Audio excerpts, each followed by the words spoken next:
For a little bit more, let's bring in A.B. Stoddard, associate editor with Real Clear Politics. A.B., we heard Rich's report there. We're getting this constant drip, drip, drip. Is this giving voters fatigue? Do they not care about the content? Or do you feel like we should really be paying attention to some of these emails? Well, we have paid attention, and they really cement her negatives as a really calculating politician. She has been running for president since 2005, and she knew when she left the State Department and was giving very expensive speeches that she was going to be running again. A lot is being revealed in the emails. It's just hard to be considered explosive when Donald Trump's campaign is imploding. So getting overshadowed. And so it is getting overshadowed. That doesn't mean that a death by 1,000 cuts effect won't take place. If something devastating is revealed, it could be terrible for her. The State Department also is releasing emails on October 21 and on November 4th, the Friday before the election. We don't know what's going to be in them. They don't know what's going to be in them. And I think it's going to make for a very tough debate on Wednesday night for her. You mentioned her speeches, because I do want to get back to her emails, but there was a Fox News poll done just recently, and it said that 57% of voters polled, of course, felt like her speeches were no big deal.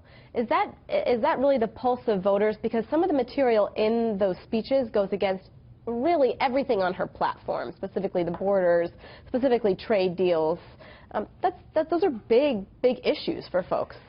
Right. It's very interesting because we're all nervous about whether or not polling can be trusted, and we have a handle on how to read polls in this election, especially after what happened in 2012. But the thing is that it is an issue that speaks to her, sort of character as a leader, and then her her actions as a leader. She took a chance to speak to big banks in between a Secretary of State tenureship and then a run for the president, and in a presidency in which she sort of was able to blow kisses in their ear and then take a more progressive stance when she was running against a liberal socialist like Bernie Sanders. So it's kind of, don't worry what I say, just, worry what I tell you in private. And she actually did articulate that she takes two positions, one in public and one in private. Again, I think it would be very much more damaging if we were not in the face of 8 women accusing Donald Trump of groping, and him really going off the rails in terms of his response to the allegation. So that said, what has come out has not really ended her campaign. Doesn't mean that there won't be something that will come out that could be politically fatal. When we look at the way the campaign has handled it, we've seen a lot of deflection, a lot of them saying, look at where it's coming from, really focusing on Russia and the validity of those conversations. Do you think they've handled it appropriately, especially ahead of the debate? I think they have no choice but to try to deflect, right? It's what, Donald Trump and Hillary Clinton have both done that. You sort of stonewall and try to move on to something else.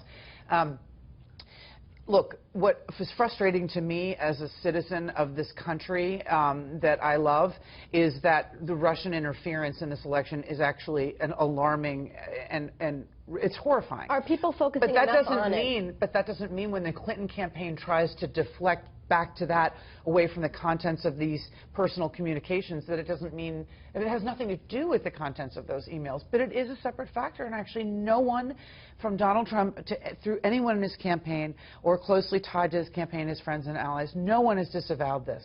And he's been briefed about it in his intelligence, his classified briefings. He knows exactly that it's happening. Our government confirmed it publicly last week. It is, you can speak to members of House Intelligence and Senate Intelligence. This is just a devastating development, but it has nothing to do with what John Podesta was doing when he was scheming in his emails on the campaign. Getting the rap in my ear, and I know you know what that means, but I do want to ask you ahead of the debate, how can she be prepared to answer these as opposed to just deflecting and saying, listen, we need to be focused on this as Russia? I think she's going to write it off as campaign, machinations, and then go right back to the Russia talking point. That's what I expect. A.B., thank you so much. Thank you.